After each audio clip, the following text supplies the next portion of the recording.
In these next two videos, we will actually create a footprint for a chip resistor, going all the way from creating the pad stack to then actually creating the footprint. Now, I'm going to go ahead and create my pad stack first. So I'm going to do a new pad stack. And I'm not going to give this a great name at this point. I'm just going to give this, and I'm doing this on purpose so it's at the top of the list, 000 SMD pin example. So it's not a good name for it, but I'm giving an example here. And then it's going to be an SMD pin. So click OK. Now of course you could always switch back and forth, but it's going to be an SMD pin. So drill.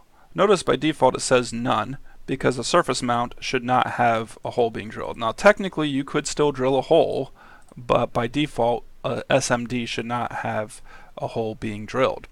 Notice also that there's only a begin layer, and again this is because it's surface mounting, so there's only really a top layer here.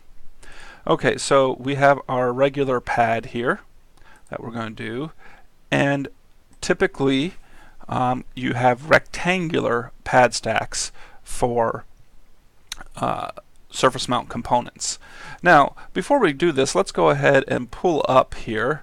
Oops, wrong window. Let us pull up a data sheet here.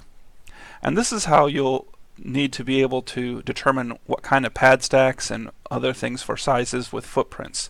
Now, notice here that we have a little dimension here, and it's got things labeled, and then on the next page it has the different types of resistors and what the length, width, and this is all in millimeters. Like I said, often they're in millimeters. Sometimes you'll get them in mils, but that's often millimeters. Alright, so let's go ahead and look here. So it's got, we're going to just go ahead and do this top one, this RC0075. So first what we want to think here is this width here. This is one of the electrodes for this resistor here. So you want to make the size of your pad here slightly bigger again than this. And that's because if you're talking about placement, it might not get placed exactly on top of it. You want to have some tolerance going above and below this W. Now, there are industry standards for those tolerances. I don't know what those are off the top of my head, so most of the time I just create some kind of best guesses here. So it's a 0.15 millimeter dimension there.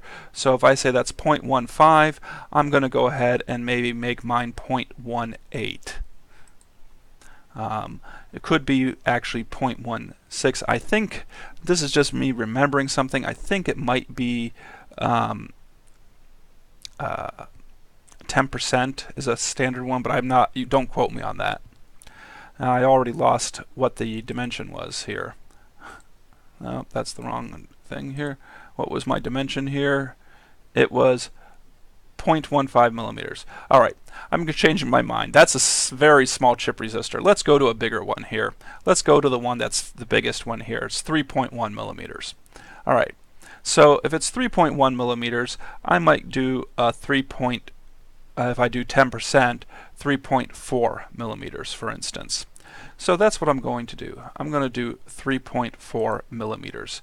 Now, you might say you'd want to do it in the width, but the way you can see this is height is actually 3.4, and then if just to show you what these dimensions are, and if I do width of 1, so the height is actually what we want being 3.4, and then we would set the width to something else here.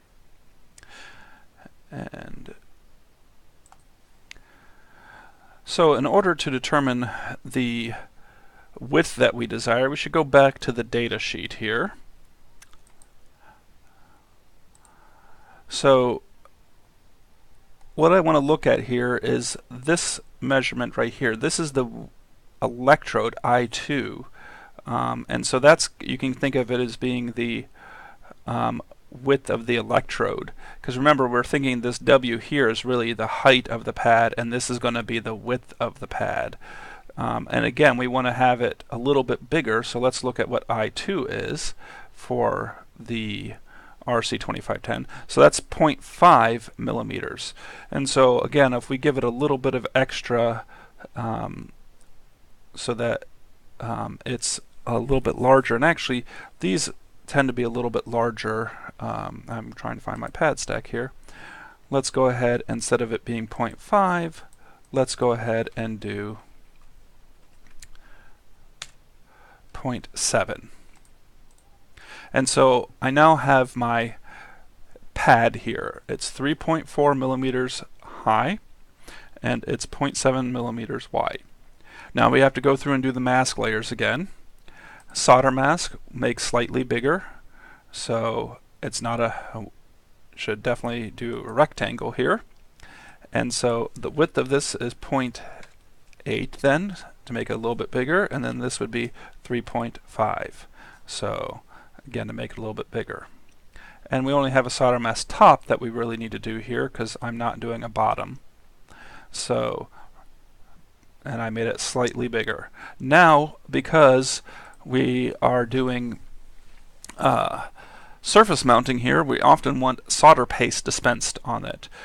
You can solder surface mount by hand, but the typical way is that we get solder paste dispensed onto the electrode or onto the copper. We put the component then using tweezers or our fingers onto the solder paste, and then we put it in a reflow oven. Other ways that are done in industry actually is they use what's called a pick and place machine, where it actually picks up all the components for you and then places them. But we need to tell it where to put that solder paste, and so we need to do another rectangle, and this time we actually want to go smaller than the actual pad. And the reason we want to go smaller than the actual pad is as the solder heats up, it's going to flow out a little bit, and we don't want it putting so much, basically you don't want to put so much solder paste down that you run into danger of things getting soldered together. And that danger really only occurs when you have very close pitches, in the sense that the leads are very close together, which on some surface mounting components they are. So we're going to go a little bit smaller here. Width here we're going to go 0.5 millimeters, and then we'll do a height of 3.3 millimeters, or actually 3.4, because that's what we did. And instead of 0.5, I meant to do 0.6, because I'm going back to my original thing, 0.7 and 3.4. So I'm basically shrinking these in 0.1 millimeters. Okay, so now we're ready to save this. So I'll save it again. I've already given it a file name. So that ends this video. In the next video, we'll actually use the same data sheet and then create the actual footprint for this component.